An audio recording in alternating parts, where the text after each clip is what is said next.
Papo Saúde. Oferecimento Unimed Planalto Médio. Aqui tem cuidado, aqui tem propósito, aqui tem Unimed. Instituto Mederi. Acesso à saúde através da pesquisa clínica. Olá, boa noite. Sejam muito bem-vindos ao Papo Saúde desta quinta-feira.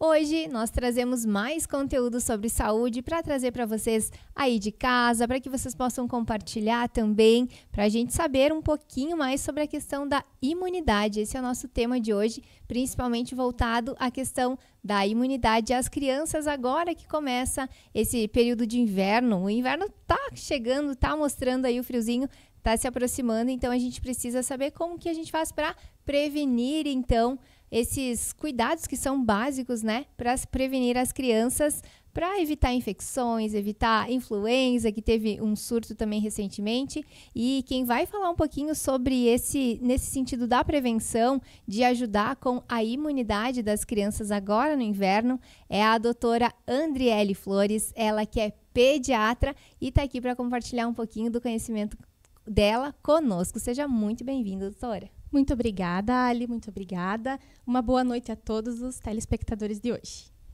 E para a gente começar, então, o nosso bate-papo, a primeira pergunta, eu acho que todo mundo já sabe um pouquinho, mas com certeza a gente precisa frisar aqui, contextualizar quais que são as principais, o que ocorre principalmente agora no inverno, que acomete as crianças, que está envolvido, então, com essa questão da baixa da imunidade.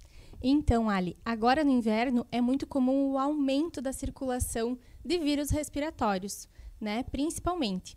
E ressaltando que agora nós nem entramos no inverno, já tivemos um surto muito grande de influenza, né? Muitos locais não têm nem mais testes para serem realizados, porque realmente o ambiente fica mais fechado, ocorre menos circulação de ar e isso acaba proporcionando uma contaminação.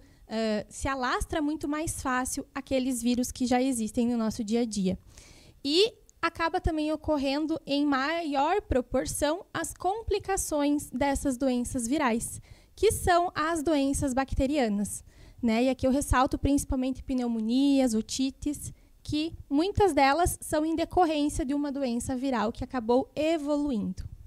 E essas doenças, elas ocorrem mais facilmente em crianças? Por que isso acontece? Ou é geral, assim, todo mundo pode passar?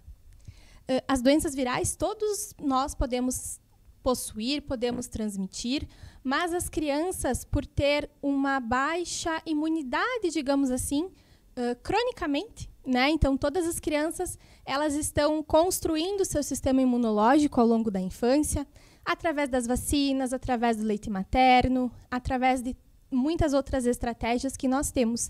Então, o adulto tem contato com aquele vírus, muitas vezes pode desenvolver um nariz trancado, uma coriza, uma tosse leve, mas a criança, por não ter tantos mecanismos de defesa, ela acaba tendo um quadro mais florido, com mais sintomas, com sintomas mais graves, né, com a febre, inclusive febre alta, então tem muito a ver com isso. Ixi, quem é pai e mãe, está nos acompanhando aí, sabe, né? O quanto é difícil quando a gente tem que correr lá de madrugada, com o nariz trancado, com laringite, faringite, coisas que toda criança acaba tendo, né, em algum momento. E eles sofrem bastante e a gente também. E, doutora, conta pra gente, então, como que os pais podem prevenir isso, né? Já antecipar esses quadros, ajudar a aumentar essa imunidade da criança para que ela fique mais resistente, eu posso dizer assim. Com certeza. A gente consegue, sim, fortalecer o corpinho da criança para que quando ela tenha contato com esses vírus, bactérias, ela consiga resolver o problema de uma forma muito mais rápida, né? E, por exemplo, que um vírus não evolua depois para uma infecção bacteriana. Eu costumo fazer uma analogia, Ali, que o sistema imunológico das crianças é como se fosse um automóvel. Então, o automóvel precisa das rodas, precisa da gasolina, do óleo, precisa do freio, precisa de tantas coisas para que ele realmente funcione. E com o sistema imunológico não é diferente. Então, a gente precisa que haja um equilíbrio entre diversas áreas aí da vida da criança, né? Então, aqui eu poderia citar para ti o sono, a alimentação, a atividade física, a exposição à natureza, o consumo de água, né? A suplementação quando necessário, as vacinas em dia, as consultas de rotina com o pediatra em dia, né? Porque a gente não deve procurar o pediatra apenas quando a criança está doente. Então, tudo isso é extremamente importante e a gente vê que na prática isso faz realmente diferença.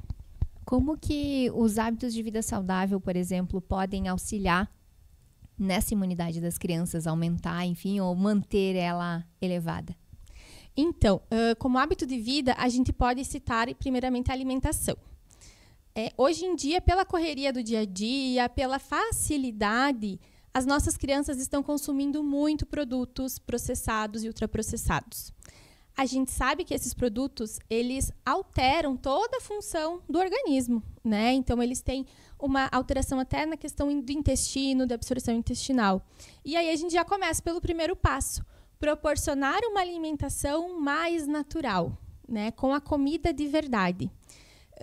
Mandar para a escola lanches mais saudáveis. Eu sei que dá mais trabalho, né? Mas é um investimento na prevenção. E evitar depois de estar gastando com medicação. Então, esse já é o primeiro ponto.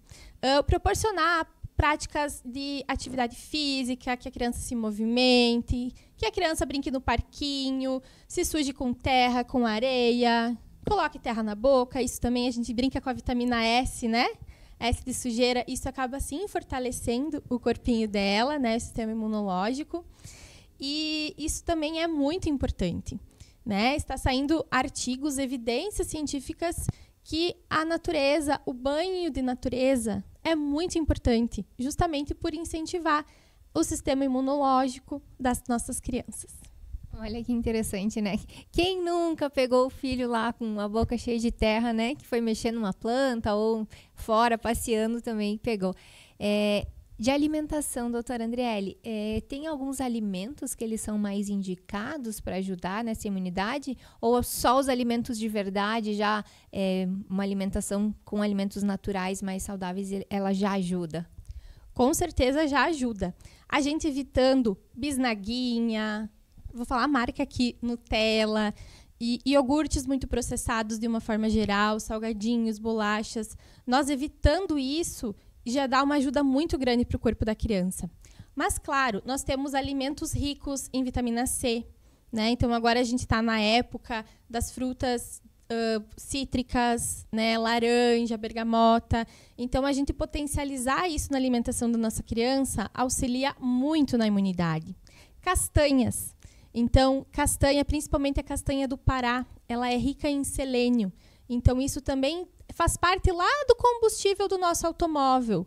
Então, se a criança não come castanha, é muito difícil ela ter o sistema imunológico com todos os seus parâmetros adequados. Então, esses alimentos já fazem muita diferença.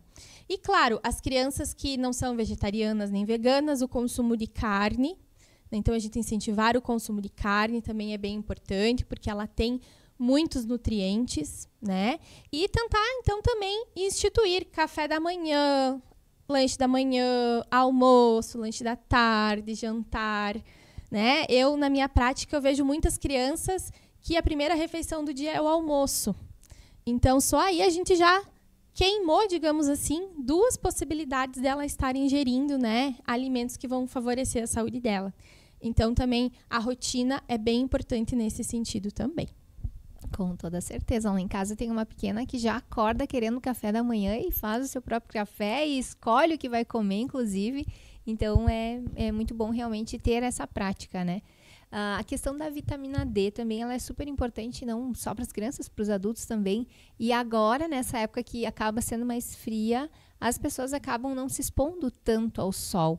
É possível fazer essa suplementação, né? Mas quando que eu entendo que isso é preciso?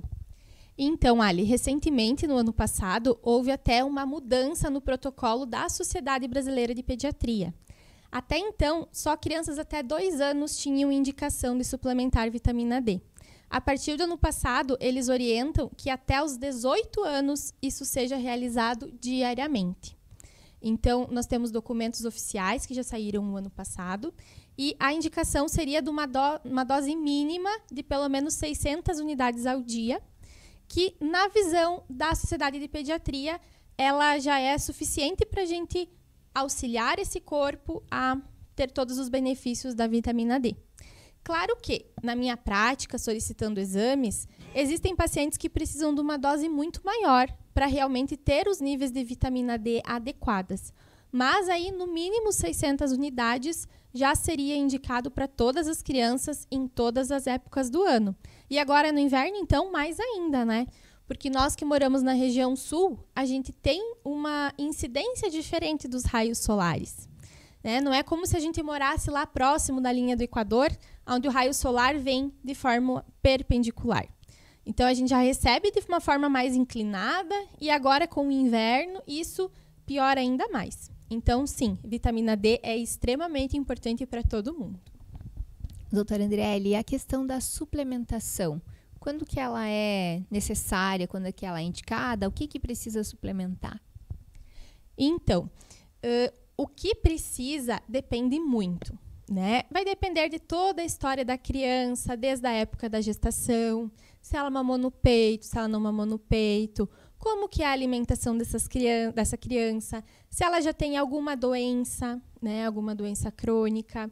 E o ideal é a gente sempre avaliar através de exames laboratoriais, para verificar aquilo que realmente está precisando, aquilo que está faltando, né?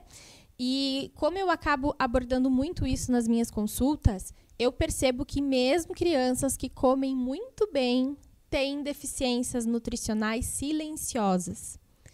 Por quê? Porque o nosso alimento, ele não tem mais aquela capacidade de nutrientes que tinha há 20, 30 anos atrás, né? Na época das nossas mães. Então, é uma terra diferente, é um adubo diferente, tá tudo muito diferente. Então, mesmo a comida de verdade, ela acaba nutrindo menos a nossa criança.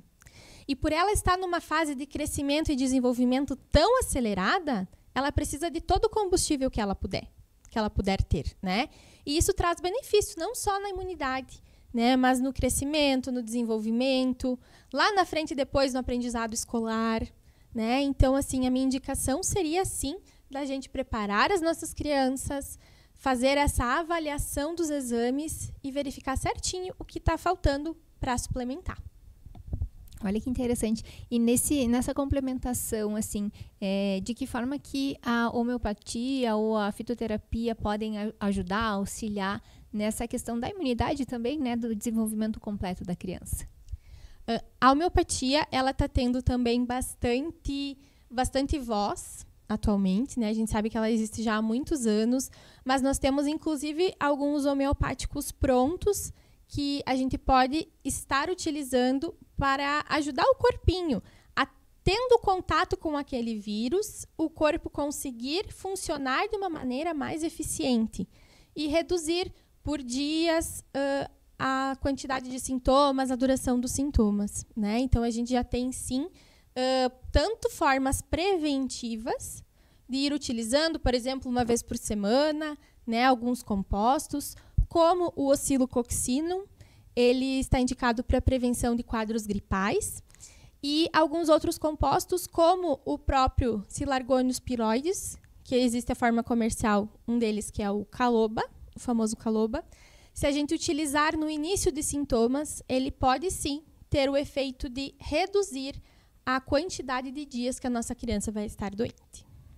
Que é o que mais preocupa os pais e mães, né? Chegando aí perto do Dia das Mães, porque realmente, né, uma criança com gripe, uma criança com febre, acaba interferindo na rotina de toda a família, no sono dos pais e de todo mundo, né? Todo mundo se envolve nisso. E o que a gente precisa para fazer essa indicação? São os sintomas ou precisa fazer essa avaliação pediátrica para saber direitinho o que a criança vai utilizar de homeopático ou de suplementação? Isso, então, o ideal realmente é fazer uma consulta, né? Buscar um profissional que faça esse tipo de avaliação, porque não são todos os profissionais, seja médico, nutricionista, que realiza essa avaliação. Então, para realmente identificar os fatores de risco da história, identificar tudo que já aconteceu na vida da criança até o momento e conseguir, então, entender o que vai ajudar mais a criança naquele momento, né? Então, sim, coletar exames. Não tenham medo de coletar exames. É muito pior você ver o seu filho numa cama de hospital, fazendo um tratamento mais intensivo em algum momento, do que você coletar um exame num caráter preventivo, né? Ele vai chorar e tá tudo bem, faz parte, né? O pai e a mãe estão ali para acolher, para dar força para a criança. Então, é muito pior as consequências que podem vir depois, né? E quero ressaltar também que o objetivo disso tudo não é que a criança não fique doente, mas que ela realmente tenha quadros mais brandos e que o corpo dela consiga se resolver mais rapidamente para a gente escapar aí de um corticoide, de um antibiótico, né? Que a gente sabe também que tem crianças que utilizam numa frequência muito grande. E quanto menos a gente utilizar, melhor vai ser para a vida dessa criança. Quais são os riscos desse uso que é recorrente, assim, por exemplo, de antibióticos? Porque eu sei que as pessoas acabam indicando, enfim, né? Acontece alguma coisa, tem uma otite, tem algum problema e acaba tendo que tomar o antibiótico, né? Não que não deva tomar, mas enfim. O que essa recorrência acaba afetando na saúde da criança? Então, primeiramente, acontece uma resistência bacteriana, que é como se o corpo escolhesse bactérias mais resistentes. E numa indicação futura, numa indicação real futura, aquele antibiótico, entre aspas, mais fraco, pode não fazer efeito, pode não ser o suficiente. Então, essa criança vai precisar cada vez de doses mais altas, antibióticos mais potentes, muitas vezes até antibióticos injetáveis, intramusculares, ou até uma internação para esse tratamento.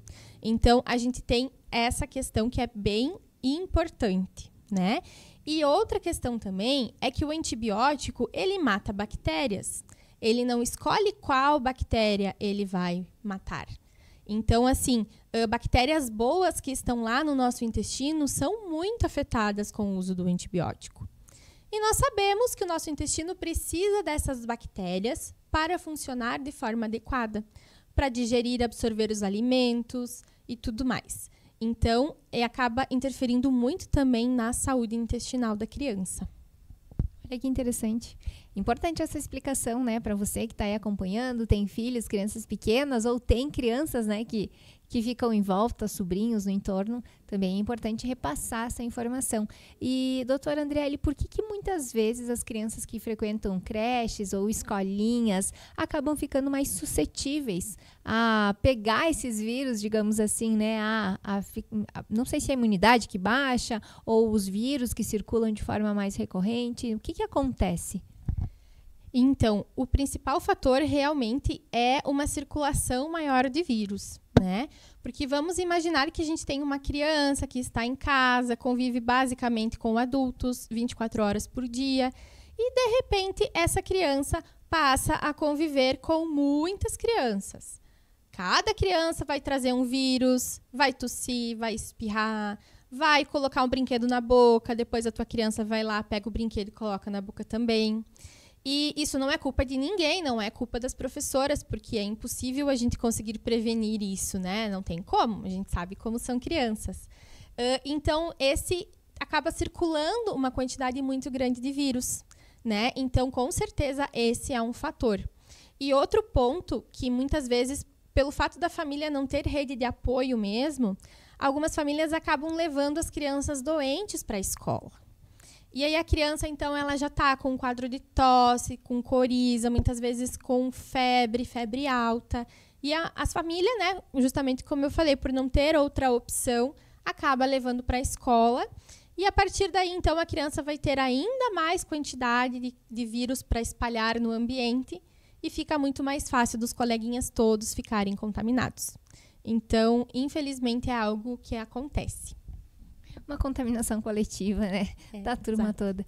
E que sinais ou sintomas, e os pais precisam ficar atentos no sentido de que, tá com a imunidade baixa, tá acontecendo isso de forma muito recorrente, então tá com a imunidade baixa, preciso prestar atenção. Existe algum sintoma, algum sinal que seja específico que os pais precisam prestar atenção? Então, existem algumas doenças que são chamadas de imunodeficiências, que aí sim, é o próprio sistema imunológico do corpo que não está conseguindo desempenhar o seu papel de forma adequada.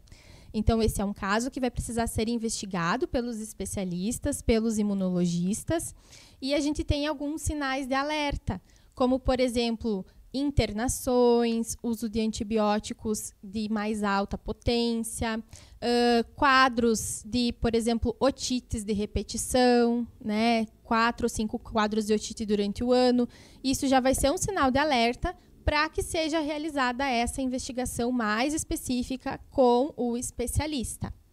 Mas esse tanquinho da imunidade, a gente com certeza já pode ir abastecendo com todos os outros fatores, então, que a gente conversou, né? O sono, a própria água.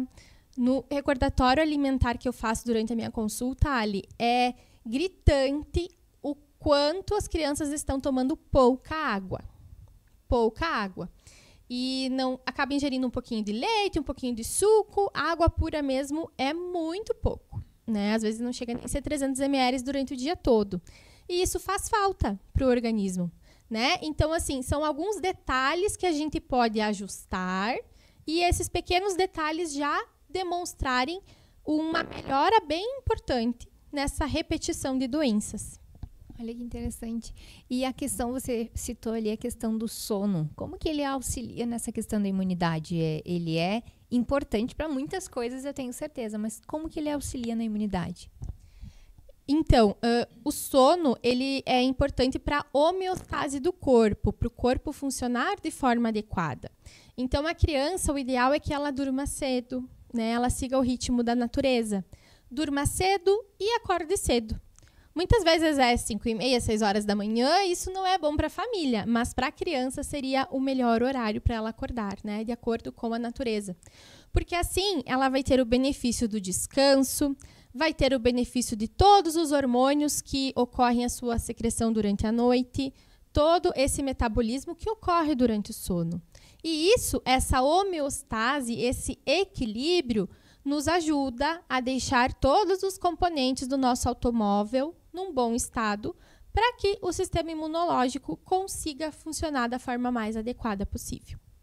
E a questão da atividade física também é importante para os adultos, mas também é importante para as crianças.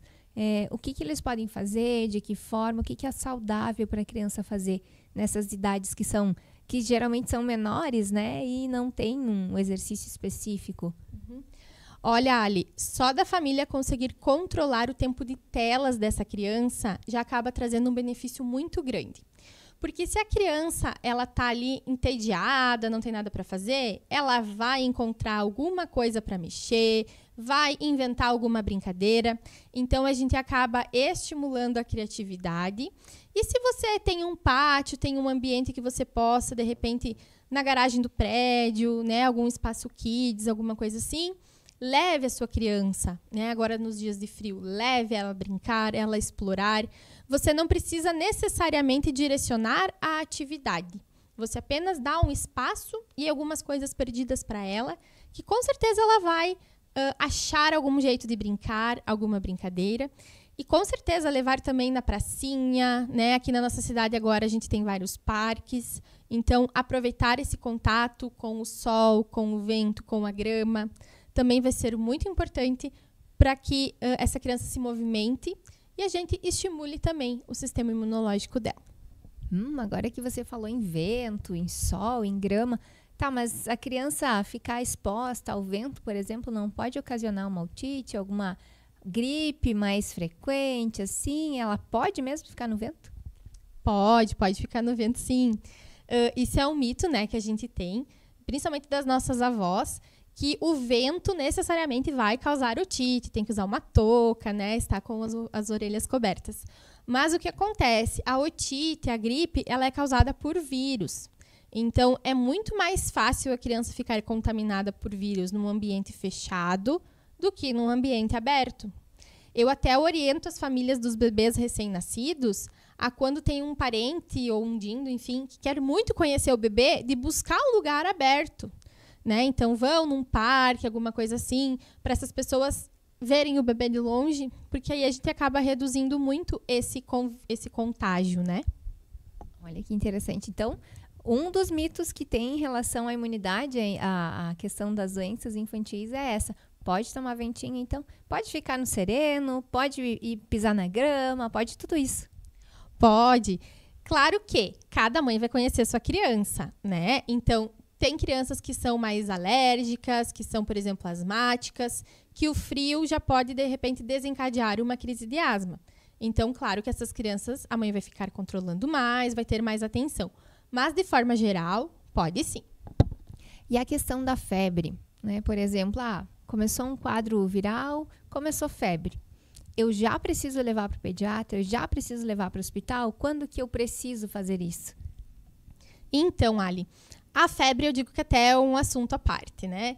A gente pode ter uma forma muito mais branda de conduzir essa questão. Por quê? Porque a febre, ela não é um problema, ela não é a doença, ela é um sinal, né? Eu costumo também brincar que a febre é como se fosse um general batendo sino, chamando os soldados para virem fazer a defesa. E é mais ou menos isso que acontece mesmo.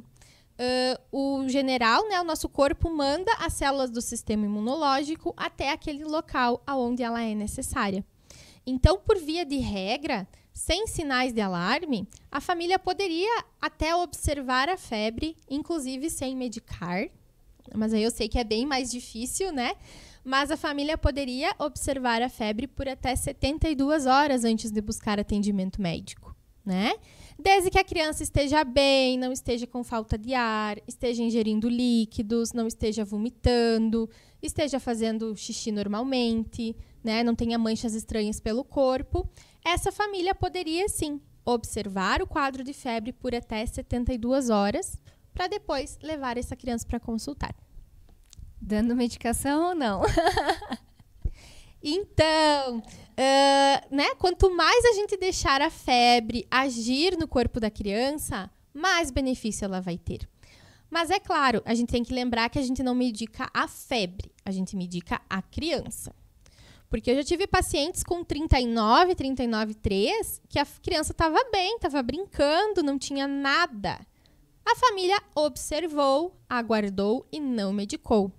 Mas também já tive pacientes com febre de 38 graus, em que ela estava totalmente amoadinha, caidinha, né? Realmente mostrando sintomas de febre e que essa criança precisou de medicação. Então, é muito isso, da família sentir a sua criança e não se apavorar com a temperatura. Desde, claro, não tenha convulsão febril. Interessante, importante essas informações aqui no nosso Papo Saúde de hoje. E quando o papo é bom, ele termina rápido, como eu sempre falo. A gente já está se encaminhando para o final do nosso programa de hoje. E para finalizar, então, eu quero deixar aqui, doutora, para que você deixe a mensagem para os pais, para que eles entendam, então, como que a gente faz para aumentar a imunidade das crianças agora com a chegada do frio, a chegada do inverno, como que a gente faz, então, para prevenir essas doenças que acabam sendo mais frequentes no inverno. Então, a minha mensagem sempre é: previna. Peque pelo excesso na prevenção.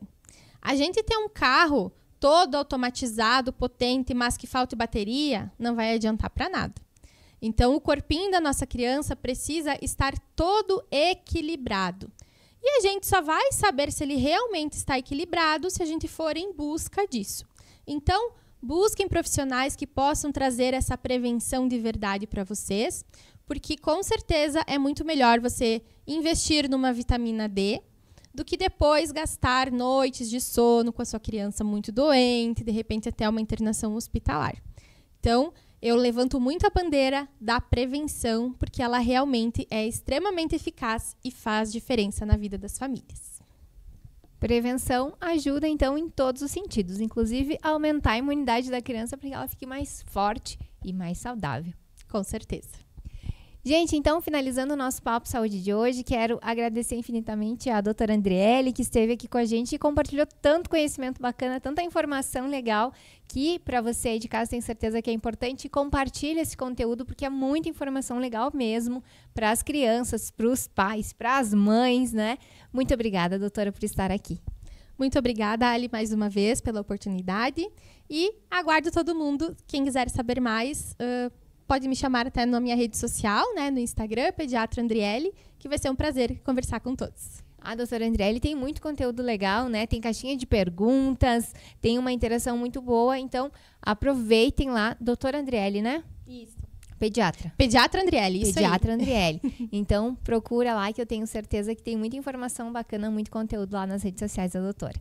Gente, quero agradecer então vocês por estarem aqui com a gente acompanhando o nosso conteúdo de hoje. Lembrando que o nosso próximo programa vai ser na próxima quinta-feira. Você pode acompanhar, toda semana tem um conteúdo exclusivo aqui para vocês, trazendo mais informações sobre saúde. Agradeço a você que está em casa, a nossa equipe técnica, aos nossos apoiadores, patrocinadores, a equipe do Regison, que toda semana faz a produção. E o nosso próximo encontro, então, na semana que vem, a gente vai trazer mais saúde aqui para vocês. Eu espero por vocês.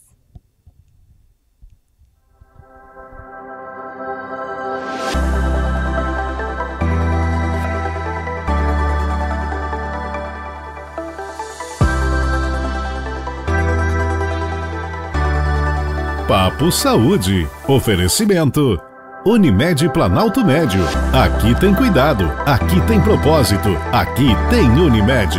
Instituto Mederi. Acesso à saúde através da pesquisa clínica.